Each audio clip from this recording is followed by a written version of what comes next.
Jordan played with another all-star was Scottie Pippen. He took the Pistons 7 games. Pippen had a migraine in game 7, scored 2 points in 40 minutes, so they lost. He never didn't win the finals again in under 7 games. Understand? Every time you gave, here, Jordan, here's an all-star. He won the finals in under 7 games.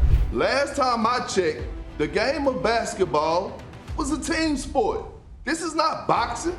This is not golf. This is not tennis, where rings and championships define your legacy. Yeah, it helps your legacy, but it don't define your greatness. Here we go again. The debate that never dies. The argument that turns Thanksgiving dinners into war zones and barbershops into battlegrounds. LeBron James versus Michael Jordan. King versus his Airness. The chosen one versus the man who chose himself. And look, this isn't just basketball talk anymore. This is generational warfare. Tell us who you support. If you're Team Jordan, drop hashtag Jordan1000 in the comments. If you support Team LeBron, drop hashtag King LeBron in the comments.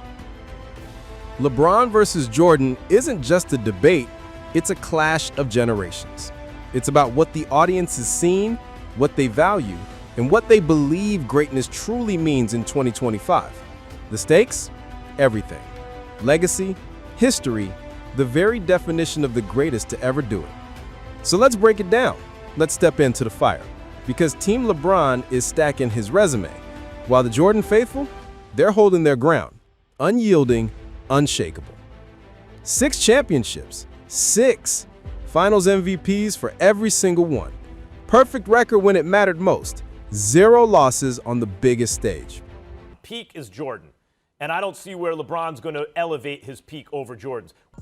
Here's what the Jordan camp hangs their hat on. Concentrated dominance. Not just being great for a long time, but being untouchable at the absolute height of your powers. In Jordan, his peak was a different universe. Every night felt scripted. You just didn't know how many defenders he'd humiliate before the buzzer.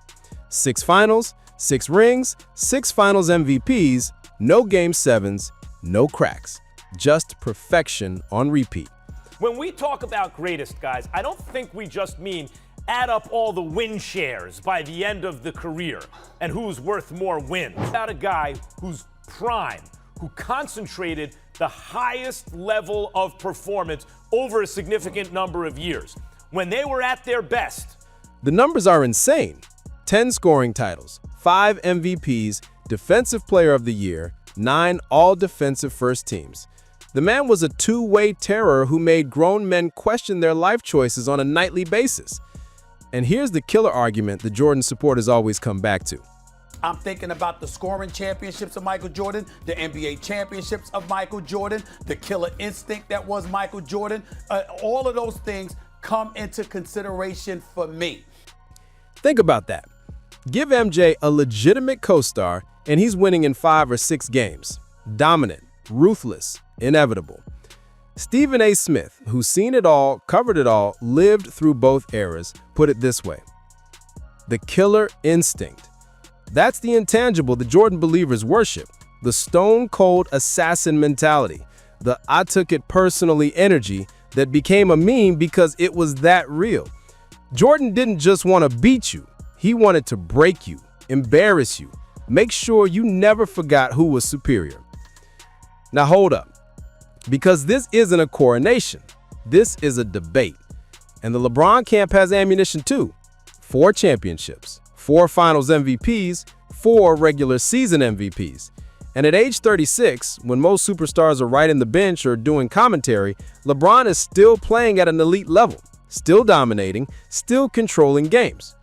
He's still going. He's still at his best. Even at the age of 36, he's still at his best.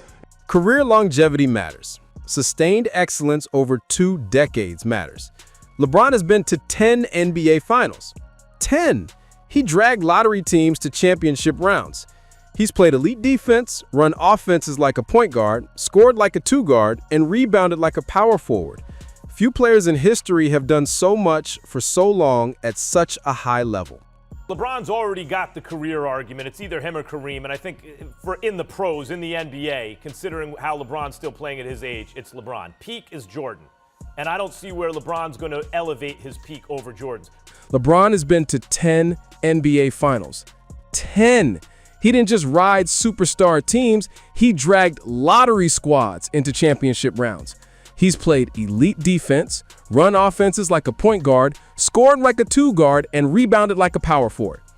LeBron came back from 3-1 down against a 73-win Warriors team, the greatest comeback in finals history, against the greatest regular season team ever assembled, with Kyrie Irving hitting the shot, sure, but who was orchestrating everything? Who had the block? Who had the stats across the board? Only Braun had to go against more Hall of Famers, but carry on, you good. Go ahead, Max. Now here comes the real question. What truly is greatness? This is where the debate gets philosophical.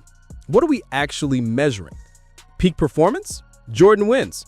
Career longevity and sustained excellence? LeBron wins. Perfect finals record? Jordan. Making 10 finals in a tougher era? LeBron. Killer instinct and clutch factor?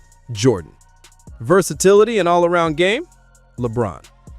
Stephen A. Smith, who's seen it all, covered it all, lived through both eras, put it this way.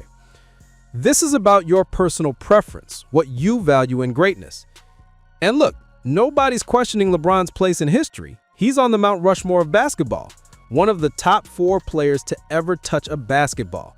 That's not up for debate. But being top 4 isn't good enough for some. The LeBron faithful want him at number 1, and they're not wrong for arguing it.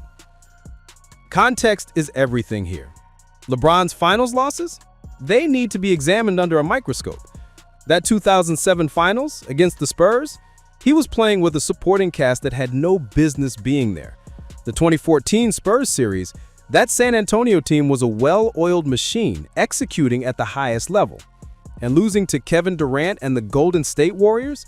That's not a knock. That's facing a super team that broke the league. Context matters. Competition matters. The teams you're facing and the help you have matters.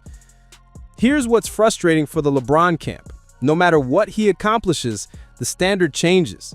The goalposts keep moving and the narrative shifts every single time. Max Kellerman got called out for this exact behavior. You can't just create new logic every time LeBron achieves something and say this is why he's still not the greatest. That's not fair evaluation. That's agenda-driven commentary. So who is the greatest of all time? Frankly, this debate has no resolution because it's not really about basketball anymore. It's about identity, nostalgia, and generational pride. If you grew up watching Jordan in the 90s, the Bulls dynasty, the Dream Team, the Shrug, the Flu Game, the Last Shot, that's your guy. That's your era. That's what greatness looks like to you. If you've witnessed LeBron's entire career, the hype, the decision, the Heat titles, the Cleveland comeback, the Lakers championship, that's your generation's icon. Maybe having 2 candidates for GOAT status is better than having one undisputed king. Maybe the debate itself, the passion, the arguments, the back and forth is what makes basketball special. Would a 5th championship for LeBron change the conversation? Maybe. Would it seal GOAT status? For some. For others, never. To me, Michael Jordan is the greatest of all time, but him and LeBron James sitting at the same table. LeBron James is on the Mount Rushmore of basketball, one of the top 4 players in the history of basketball. That's the reality. Minds are made up. Lines are drawn. But here's what we know for sure. We're watching history argue with history. We're witnessing 2 titans whose legacies will be debated for the next 50 years, maybe forever. Jordan revolutionized the game, made basketball global, defined excellence. LeBron sustained it, evolved it, showed what longevity looks like at the highest level. Peak versus career, dominance versus durability, killer versus king. The debate will rage on. The arguments will never stop. And honestly, that's exactly how it should be. Because when the conversation finally ends, when everyone agrees, when there's no debate left, that's when we'll know basketball's golden era is truly over. Until then, let them fight. Let the arguments fly. Let the generations clash. Because greatness deserves to be debated.